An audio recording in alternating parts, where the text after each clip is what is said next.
नमस्कार दोस्तों, दैनिक रोजगार समाचार पेपर की 11 फटाफट बड़ी खबरों में आपका स्वागत है। 11 प्रमुख खबरों को देखने से पहले आपसे गुजारिश है कि देव एकेडमी को सब्सक्राइब जरूर करिएगा। वीडियो अच्छा लगे तो लाइक, शेयर, कमेंट करना ना भूलिएगा मित्रों। हाई कोर्ट ने 69,000 सहायक अध्यापक भर्ती में आर्थिक रूप से पिछड़ा वर्ग के लिए 10% आरक्षण का प्रावधान नहीं करने को लेकर दाखिल याचिका पर राज्य सरकार से जवाब मांगा है। यह आदेश न्यायमूर्ति जे मुनीर ने विनय पांडे व 42 अन्य की ओर से दाखिल याचिका पर दिया है। याचिका के अनुसार जारी विज्ञापन में EWS के लिए 10% शैक्षिक आरक्षण का प्रावधान नहीं किया है, जबकि 12 जनवरी 2019 को ही इस संबंध में शासनादेश जारी हो चुका है। कोर्ट ने याचिका को पहले से दाखिल याचिकाओं के साथ संबद्ध करते हुए 17 जुलाई को पेश करने का निर्देश दिया है। उत्तर प्रदेश माध्यमिक शिक्षा सेवा चयन बोर्ड ने सहायता प्राप्त माध्यमिक विद्यालय में प्रशिक्षण स्नातक TGT और प्रवक्ता PGT 2016 के तहत मेरिट के आधार पर सामान्य वर्ग में चयनित आरक्षित वर्ग OBC SC ST के अभ्यर्थियों से संस्था की अधिमान्यता के लिए ऑनलाइन विकल्प मांगे हैं। उप सचिव नवल किशोर की ओर से मंगलवार को जारी विज्ञप्ति के अनुसार अंतिम चयन परिणाम में आरक्षित श्रेणी के कुछ अभ्यर्थी समान श्रेणी में चयनित हुए हैं, लेकिन कॉलेज का विकल्प सामान्य श्रेणी की बजाय आरक्षित श्रेणी का भरा था, जिसके कारण उनका विकल्प शून्य हो गया। अब ऐसे अभ्यर्थियों से 23 से 30 जून तक सामान्य श्रेणी का विकल्प ऑनलाइन भरने को कहा जाएगा। इसका लिंक चयन बोर्ड की वेबसाइट www.upsessb.gorg पर उपलब्ध है। TGT शारीरिक शिक्षा के अभ्यर्थियों को छोड़कर उर्दू, संगीत, वादन, संगीत गायन, सिलाई, कृषि, वाणिज्य, बांग्ला, गणित एवं गृह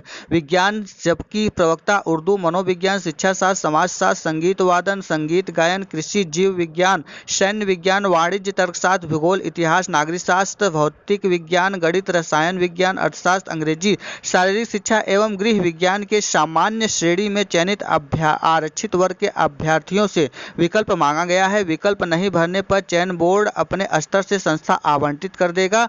TGT शारीरिक शिक्षा के अभ्यर्थियों से बाद में विकल्प लिया जाएगा। इन विषयों के अंतिम परिणाम 28 फरवरी, 19 मार्च व 21 मई को घोषित हो चुके हैं।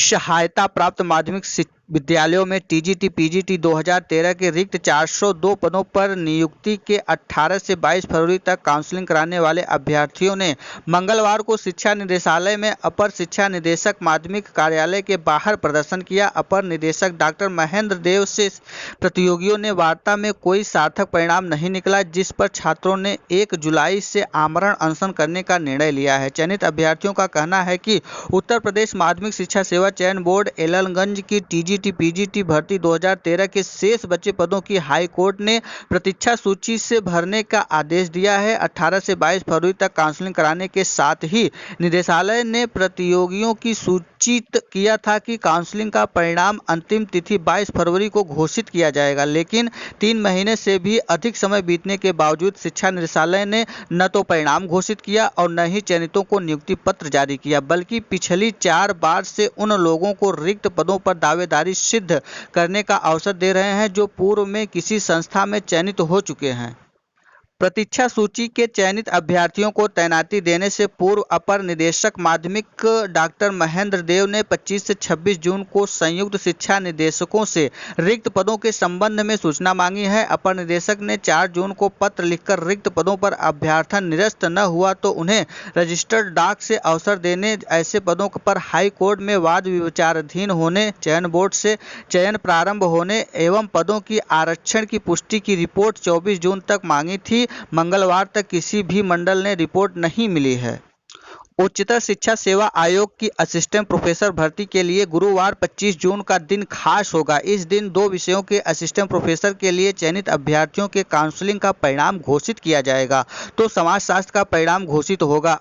इस बीच शिक्षा शास्त्र के असिस्टेंट प्रोफेसर के इंटरव्यू में शामिल अभ्यर्थियों ने आयोग के अध्यक्ष और सचिव को विज्ञापन देकर इस विषय का परिणाम 25 जून तक सुप्रीम कोर्ट को भेजने की मांग की है। इस विषय की भर्ती को लेकर सुप्रीम कोर्ट में दाखिल याचिका पर कोर्ट ने आयोग की अंतिम परिणाम घोषित करने से मना करते हुए सीलबंद लिफाफे में परिणाम बंद कर कोर्ट के सामने प्रस्तुत करने को कहा है। अभ्यर्थियों का कहना है कि इंटरव्यू फरवरी में हो चुका है, इसलिए परिणाम कोर्ट को भेज दिया जाए। विज्ञापन अखिल भारतीय एमएड बचाओ महासंघ के अध्यक्ष डॉक्टर धीरज कुमार पांडे समेत अन्य अभ्यर्थियों की ओर से दिया गया है। हिंदी और राजनीतिक विज्ञान के असिस्टेंट प्रोफेसर के लिए चयनित अभ्यर्थियों की काउंसलिंग चल रही है।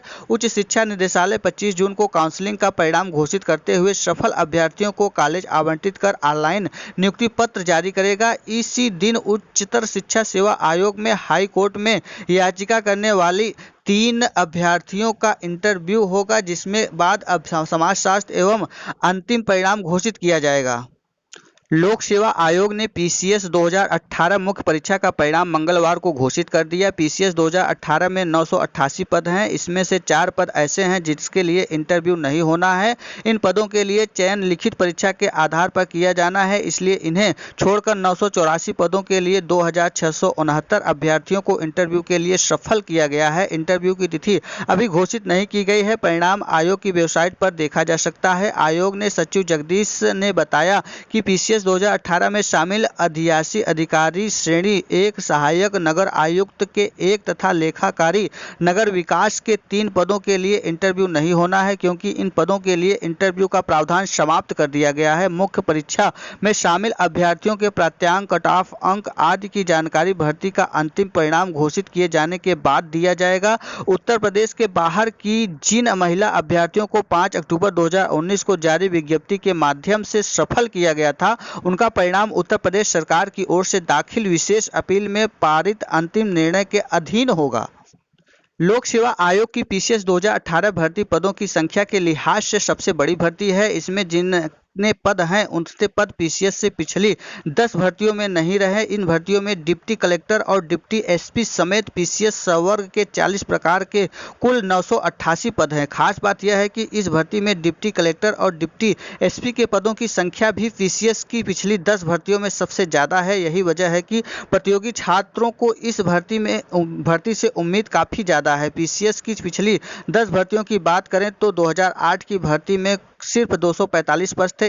इसमें डिप्टी कलेक्टर के 22 और डिप्टी एसपी के 50 पद शामिल थे। पीसीएस 2009 में कुल 754 पद पर चयन हुआ था। इसमें डिप्टी कलेक्टर के सिर्फ 14 और डिप्टी एसपी के मात्र 4 पद ही थे। पीसीएस 2010 में पदों की संख्या 407 थी, जिसमें डिप्टी कलेक्टर के 27 और डिप्टी एसपी के 14 पद शामिल थे। तो पीसीएस 2011 में 389 पदों पर चयन हुआ था। इस भर्ती में 30 डिप्टी कलेक्टर और 26 डिप्टी एसपी चयन हुए थे। पीसीएस 2012 में 345 पदों पर चयन हुआ था, जिसमें डिप्टी कलेक्टर के 32 और डिप्टी एसपी के 34 पद थे। पीसीएस 2013 में डिप्टी कलेक्टर के 48 और डिप्टी एसपी के 32 समेत कुल 654 पद थे, जो कि पीसीएस 2014 में पदों की संख्या 579 थी। इसमें 42 पद डिप्टी कलेक्टर और 92 पद डिप्टी एसपी के थे। पीसीएस 2015 में 530 पद थे, लेकिन चयन 521 पदों पर हुआ था। इसमें डिप्टी कलेक्टर के 22 और डिप्टी एसपी के सिर्फ 16 पद थे। पीसीएस 2016 में 633 पद थे, पर चयन 630 पद के लिए हुआ था। इन 630 में डिप्टी कलेक्टर के 53 और डिप्टी एसपी के 52 पद थे। पीसीएस 2017 में 676 पदों का चयन हुआ था।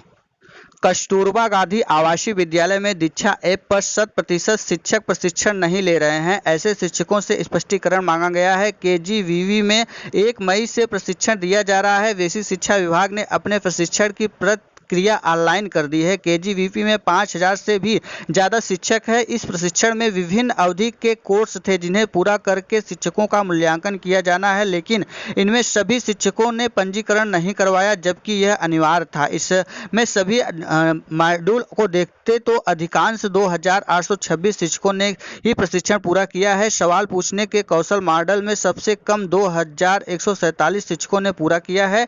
कई शिक्षकों ने बीच में ही प्रशिक्षण छोड़ दिया, जबकि कई इसमें पंजीकरण ही नहीं हुए हैं। अब बेसिक शिक्षा अधिकारी इन शिक्षकों से स्पष्टीकरण लेंगे। परिषद में शिक्षकों का प्रशिक्षण भी ऑनलाइन शुरू कर दिया गया है। विभाग ने ऑनलाइन प्रशिक्षण और दीक्षा ऐप के उपयोग को शिक्षकों को गोपनीय आख्या का अंग बताया गया है। इस पर भी कुछ नंबर तय किए गए हैं, लिहाजा इसे पूरा करना अनिवार्य रहेगा। प्रशिक्षण के अंत में शिक्षकों का एक आधार पर मूल्यांकन भी होगा, जो उन्होंने इससे में क्या सीखा है। हाई कोर्ट ने कस्तूरबा बालिका विद्यालय में पढ़ा रहे अध्यापकों को भी सहायक अध्यापक भर्ती में शिक्षा मित्रों की तरह अध्यापक अनुभव पर वरीयता देने की मांग में दाखिल याचिका पर राज्य सरकार से जवाब मांगा है। यह आदेश न्यायमूर्ति सुनीता अग्रवाल एवं न्यायमूर्ति एस.डी. सिंह की खंडपीठ ने रीति चौधरी व 35 अन्य की याचिका पर दिया है। याचिका में उत्तर प्रदेश वेसी शिक्षा अध्यापक सेवा नियमावली के नियम 14 में प्रविष्ट 1 क्लास 6 की वैधानिकता को भी चुनौती दी गई है। मामले के अनुसार कस्तूरबा बालिका विद्यालय में शिक्षकों की नियुक्ति की गई है, लेकिन इन्हें अध्यापक नहीं माना जाता। कस्तूरबा बालिका विद्यालय में फर्जी अनामिका शुक्ला बनकर नौकरी करने वाली कानपुर देहात की सरिता यादव अपना घर छोड़कर फरार है। उनकी तलाश में मंगलवार को कर्नलगंज पुलिस ने कानपुर में फिर से दबिश दी, लेकिन उनका सुराग नहीं लगा। पुलिस ने वहां छापेमारी की तो पता चला कि घर में कोई भी नहीं है। अब सर्विलांस के मदद से आरोपी शिक्षिका की कर्नलगंज पुलिस तलाश कर रही है। आरक्षित भर्ती परीक्षा 2018 में अभ्यर्थियों की जगह दूसरे लड़कों को बैठाकर परीक्षा पास कराने के मामले में नालंदा बिहार से गिरफ्तार राजेश कुमार सहतो से पुलिस से पूछताछ में अहम जानकारी मिली है। उसने नालंदा के मेधावी लड़कों को इसके लिए इस्तेमाल किया था। नालंदा में विभिन्न प्रतियोगी परीक्षाओं की तैयारी करने वाले छात्रों को 19 रुपये का लालच देकर सालवर गैंग में शामिल किया था। आरक्षित भर्ती 2018 में धोखाधड़ी का आरोपित फर्जी शिक्षक गिरफ्तार। लालमन ने फर्जी कामकाज पर 4 साल की थी नौकरी। 1 साल से फरार है फर्जी शिक्षिका। फर्जी कागजातों के सहारे 10 साल तक की शिक्षा विभाग में नौकरी करने वाली फर्जी शिक्षिका अब तक पुलिस के हत्थे नहीं लग सकी है। केस दर्ज होने के बाद से ही वह फरार है। स्थानीय ब्लॉक के प्रावी पांडे के पोखर पर तैनाती पकड़ी थी। थाना पकड़ी निवासी पूनम यादव ने खिलाफ धोखाधड़ी का केस दर्ज कराया गया। 2019 मेंस से पूर्व घोषित हो सकता है अंतिम परिणाम। जुलाई में इंटरव्यू करवाकर अगस्त में अंतिम परिणाम घोषित करने की है तैयारी। 25 अगस्त से प्रस्तावित है पीसीएस 2019 की मुख्य परीक्षा। अभ्यर्थी कर रहे हैं मांग। UP board high school intermediate परीक्षा में शामिल 50 लाख से अधिक छात्र छात्राओं की पहली बार डिजिटल हस्ताक्षर वाली मार्कशीट देने जा रहा है। 27 जून को 12:30 बजे परिणाम घोषित होने के तुरंत बाद बोर्ड की आधिकारिक वेबसाइट पर रिजल्ट तो अपलोड कर दिया जाएगा, पर सचिव नीना श्रीवास्तव ने डिजिटल हस्ताक्षर वाली मार्कशीट अपलोड होने में 2-3 दिन का समय लगेगा। सूत्रों के अनुसार हर साल रिजल्ट के समय इंटरनेट से जो अंकपत्र मिलता है उसकी कोई कानूनी मान्यता नहीं होती। केंद्रीय मानव संसाधन विकास मंत्री रमेश पोखरियाल निशंक ने कहा कि देश में इतनी सुविधाएं हैं कि अब छात्रों को उच्च शिक्षा के लिए विदेश जाने की जरूरत नहीं है। छात्रों की क्षमता स्मार्ट हैकाथॉन जैसे कार्यक्रमों में भी दिखाई देता है। इन प्रोग्राम के जरिए इंजीनियरिंग में स्टूडेंट को देश के 4500 निकायों और स्मार्ट सिटी के इंटर्नशिप करने का मौका मिलेगा। लखनऊ विश्वविद्यालय ने 7 जुलाई से प्रस्तावित वार्षिक परीक्षाओं का कार्यक्रम जारी कर दिया है। इसमें बीए, बीएससी, बीकॉम और बीएचएससी का परीक्षा कार्यक्रम शामिल है। निर्धारित कार्यक्रम के अनुसार 2 पालियों में यह परीक्षाएं कराई जाएंगी।